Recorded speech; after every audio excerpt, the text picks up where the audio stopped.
नमस्कार, आप देख रहे हैं डीसी न्यूज इंडिया और मैं हूं आपके साथ दिव्या। तो आइए एक नजर डालते हैं अब तक की 20 बड़ी खबरों पर। उत्तर प्रदेश के कौशिम्बा में गुजर रही रीवा एक्सप्रेस ट्रेन पर एक सनसनीखेज घटना सामने आई है। शंकराचार्य अभिमुक्तेश्वरानंद पर एफआईआर दर्ज कराने वाले आशुतोष ब्रह्मचारी पर कुछ लोगों ने हमला कर दिया। हमलावरों ने उनकी नाक काटने की कोशिश की, जिससे वे गंभीर रूप से घायल हो गए। ये घटना सिरातू रेलवे स्टेशन के पास की बताई जा रही है। आशुतोष ब्रह्मचारी ने अपनी जान बचाने के लिए ट्रेन के शौचालय में छिपकर खुद को बचा लिया। ट्रेन प्रयागराज पहुंचने पर उन्हें अस्पताल में भर्ती कराया गया। उन्हें इस हमले के पीछे कुछ लोगों की साजिश होने का आरोप लगाया। शिकायत के आधार पर प्रयागराज रेलवे पुलिस ने जांच शुरू कर दी है। पुलिस सीसीटीवी फुटेज की जांच कर रही है। अभी तक किसी की गिरफ्तारी इस मामले में नहीं हुई है। अमेरिका, इजराइल, ईरान के बीच चल रहा संघर्ष लगातार बढ़ता नजर आ रहा है। इस बीच दुनिया की सबसे महत्वपूर्ण तेल मार्ग स्टेट ऑफ यूनिस में तनाव और बढ़ गया है। रिपोर्ट्स के अनुसार ईरान की रिवॉल्यूशनरी गार्ड्स कॉर्प्स ने एक तेल टैंकर को निशाना बनाया। बताया जा रहा है मार्शल आइलैंड से झंडे वाले टैंकर पर सुसाइड ड्रोन से हमला किया गया। ये हमला ऐसे समय हुआ जब अमेरिका और इजराइल ने ईरान के तेल ठिकानों पर हमले तेज कर दिए थे। इस घटना के बाद वैश्विक तेल बाजार में चिंता बढ़ गई है। तेल की कीमतों में भी तेजी देखने को मिल रही है। होम्यूज ने भी दुनिया के बड़े हिस्सों में तेल सप्लाई होती है। बढ़ते तनाव से वैश्विक ऊर्जा बाजार पर असर पड़ने की आशंका है। ईरान और अमेरिका, इजराइल के बीच जारी तनाव के बीच अब ईरान का रुख कुछ नरम होता दिखाई दे रहा है। पहले ईरान ने स्टेट ऑफ यूनिस को बंद कर जहाजों की आवाजाही रोक दी थी। इसके कारण कई देशों के तेल और गैस सप्लाई प्रभावित हुई थी। अब ईरान राष्ट्रपति मसूद पेज़ेश्कियान ने संकेत दिए हैं कि पड़ोसी देशों को निशाना नहीं बनाया जाएगा। उनके बयान के बाद समुद्री मार्ग में फंसे जहाजों की आवाजाही फिर से शुरू होने लगी है। स्टेट ऑफ यूनिस के दुनिया में सबसे व्यस्त व्यापारिक मार्गों से एक है। भारत के लिए ये भी बेहद महत्वपूर्ण है क्योंकि देश को करीब 40% कच्चा तेल इसी रास्ते से आता है। फिलहाल भारत के पास पर्याप्त तेल भंडार मौजूद है। जगत गुरु शंकराचार्य स्वामी अभिमुक्तेश्वरानंद सरस्वती ने एक बार फिर सरकार पर तीखा हमला बोला है। जौनपुर में गौ माता नदी किनारे ऋषि जिमदनी आश्रम में दर्शन के दौरान उन्होंने कहा, आज का शासन गाय को माता नहीं बल्कि संपत्ति मानता है। उन्होंने कहा, ये भारतीय संस्कृति और आस्था का अपमान है। इस मुद्दे को लेकर उन्होंने गौ प्रतिष्ठा धर्मयुद्ध यात्रा की शुरुआत की। ये यात्रा वाराणसी से शुरू होकर लखनऊ तक जाएगी। 11 मार्च को लखनऊ में बड़ी जनसभा आयोजित की जाएगी। उन्होंने सरकार को गाय को राष्ट्रमाता घोषित करने की मांग की है। साथ ही गौ हत्या पर भी पूर्ण प्रतिबंध लगाने की मांग दोहराई है।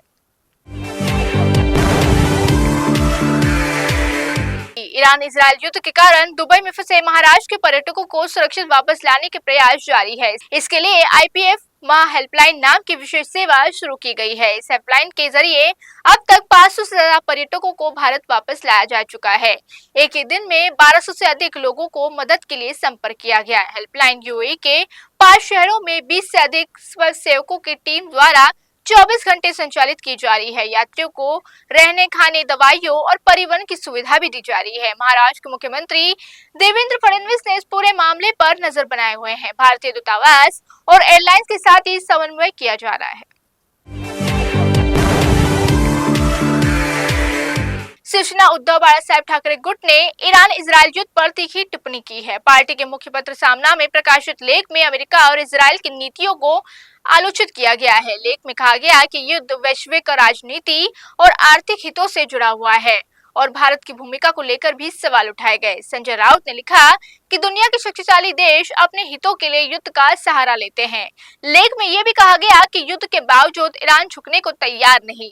तेल और संसाधनों पर नियंत्रण को लेकर भी संघर्ष बढ़ चुका है। लेख का निष्कर्ष, युद्ध का असर पूरी तरह दुनिया पर पड़ रहा है। केंद्रीय गृह मंत्री अमित शाह ने हरिद्वार में आयोजित कार्यक्रम में उत्तराखंड सरकार के कामों की सराहना की। उन्होंने कहा, प्रधानमंत्री नरेंद्र मोदी के नेतृत्व में देश तेजी से विकास कर रहा है। अमित शाह ने कहा कि 2028 तक नए न्याय संहिता पूरी तरह लागू हो जाएगी। इसके बाद किसी भी मामले में सुप्रीम कोर्ट तक फैसला अधिकतम 3 साल में आ सकेगा। उन्होंने धारा 370 हटाने, राम मंदिर निर्माण और काशी विश्वनाथ कॉरिडोर का भी जिक्र किया। शाह ने कहा कि सरकार ने देश से घुसपैठ खत्म करने के लिए प्रतिबद्ध है। उन्होंने उत्तराखंड में विकास परियोजनाओं की भी चर्चा की। कार्यक्रम में मुख्यमंत्री पुष्कर सिंह धामी भी मौजूद मौजूद रहे। पश्चिम बंगाल के सिलीगुड़ी में राष्ट्रपति द्रौपदी मुर्मू के कार्यक्रम को लेकर विवाद खड़ा हो गया है। केंद्रीय गृह सचिव ने राज्य सरकार से इस मामले में विस्तृत रिपोर्ट मांगी है। आरोप है कि राष्ट्रपति के दौरे के दौरान प्रोटोकॉल का उल्लंघन किया गया। कार्यक्रम के दौरान मुख्यमंत्री ममता बनर्जी या राज्य सरकार का कोई भी मंत्री मौजूद नहीं था।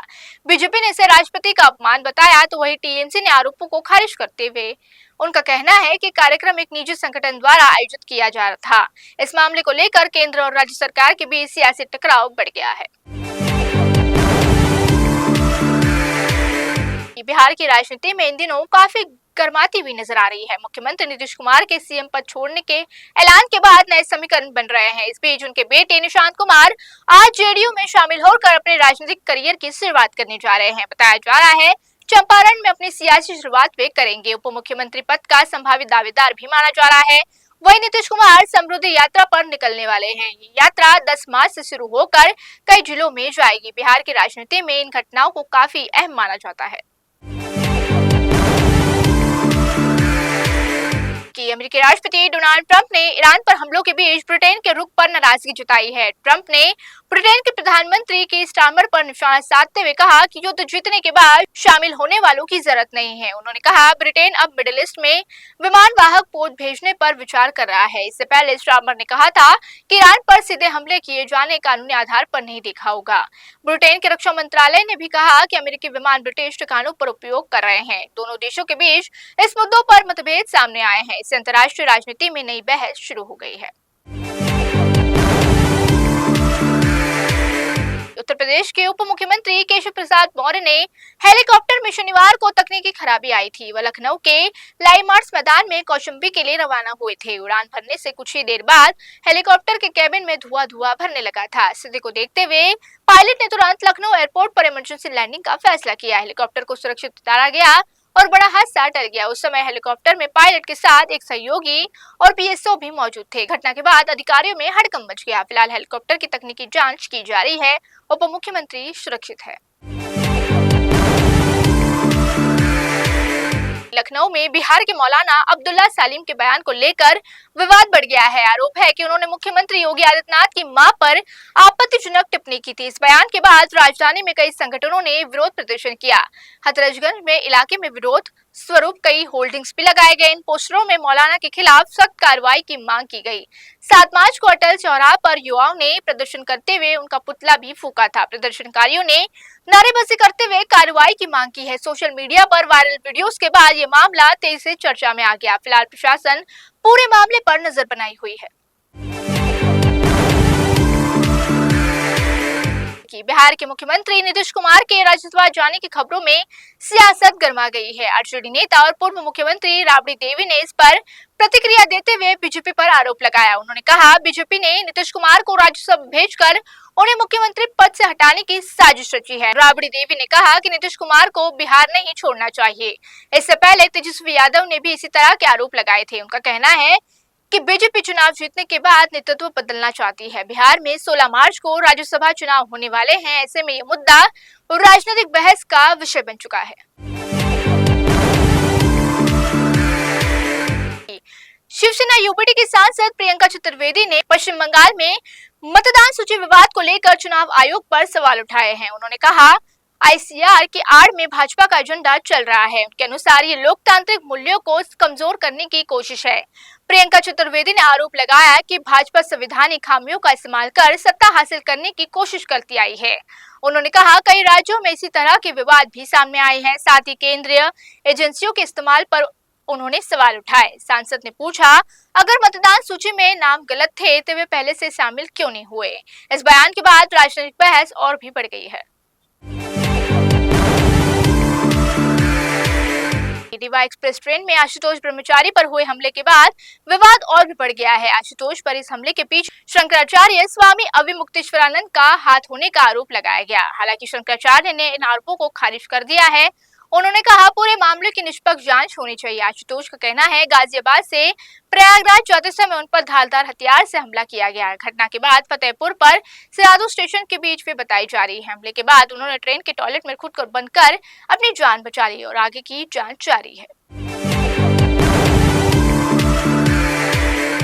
दुनिया भर में बढ़ते तापमान को लेकर वैज्ञानिकों की नई रिपोर्ट सामने आई है। अध्ययन के अनुसार पृथ्वी का तापमान हर दशक में करीब 0.35 डिग्री सेल्सियस बढ़ रहा है। पहले ये वृद्धि औसतन 0.2 डिग्री प्रति दशक होती थी। जर्मनी के पोलगास में institute of climate impact research के रिपोर्ट के मुताबिक ये खुलासा हुआ है। वैज्ञानिकों का कहना है कि पिछले 10 साल से सबसे तेज गर्म होने वाला ये दशक रहा। ग्लोबल वार्मिंग की रफ्तार में मानव गतिविधियों का बड़ा योगदान है। अगर ये स्थिति ऐसी रही तो 2030 तक तापमान 1.5 डिग्री की सीमा पार कर सकता है। वैज्ञानिकों ने कार्बन ऑक्सीजन कम होने की जरूरत बताई।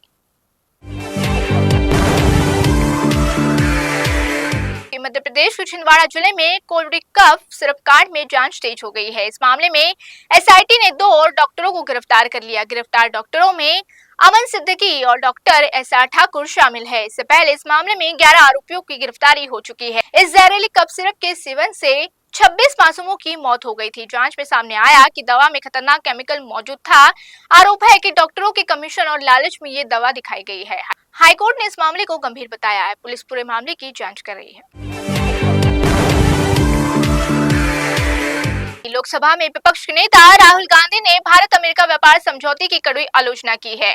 उन्होंने इस देश के साथ विश्वासघात बताया है। राहुल गांधी ने कहा, इस समझौते से अमेरिकी कृषि उत्पादन भारतीय बाजार में आएंगे। इससे छोटे किसानों को बड़ा नुकसान हो सकता है। उन्होंने दावा किया कि कपास, दाल, मक्का और सोयाबीन क्षेत्र में प्रभावित होंगे। राहुल गांधी ने यह बयान केरल के तिरुवनंतपुरम के एक जनसभा के दौरान दिया था। उन्होंने कहा, भारत के ऊर्जा और डेटा हितों से ये समझौता किया गया है। इस मुद्दे पर राजनीतिक बहस तेज हो गई है। भारत और न्यूजीलैंड के बीच होने वाले आईसीसी T20 वर्ल्ड कप 2026 का फाइनल पहले से अहमदाबाद की कड़ी सुरक्षा की व्यवस्था की गई है। पुलिस के अनुसार स्टेडियम और आसपास के इलाकों में भारी पुलिस बल की तैनाती की गई है। मैच के दौरान 121 से अधिक अधिकारी और 2000 से अधिक पुलिसकर्मी ड्यूटी पर रहेंगे। भीड़ को नियंत्रित करने के लिए पहली बार होल्डिंग एरिया बनाया गया है। इसके अलावा 300 से अधिक सीसीटीवी कैमरों की निगरानी भी की गई है। टिकट की कालाबाजारी और सुरक्षा नियमों तोड़ने वालों पर सख्त कार्रवाई की जाएगी। वीआईपी मेहमानों की सुरक्षा के लिए भी विशेष इंतजाम किए गए हैं। दिल्ली के उत्तम नगर इलाके में 26 वर्षीय तरुण कुमार की हत्या के मामले में पुलिस ने 8 आरोपियों को गिरफ्तार किया है। इनमें से एक नाबालिग शामिल है। पुलिस के अनुसार झगड़े की शुरुआत में पानी के गुब्बारे फेंकने की घटना से हुई है। पानी के गुब्बारे फेंकने की घटना से हुई है। इसके बाद दोनों परिवारों के बीच मारपीट शुरू हो गई। घायल तरुण को अस्पताल ले जाया गया, जहां डॉक्टरों ने उसे मृत घोषित कर दिया। इस घटना के बाद पुलिस ने हत्या का मामला दर्ज कर लिया। इलाके में तनाव को देखते हुए अतिरिक्त पुलिस बल की तैनाती की गई है और मामले की जांच जारी है। मृतकों के परिजनों की तरफ से सीबीआई जांच की मांग भी की गई है। तो ये थी अब तक की 20 बड़ी खबरें। देश और दुनिया की तमाम बड़ी खबरों के लिए रुक कीजिए DC न्यूज़ इंडिया।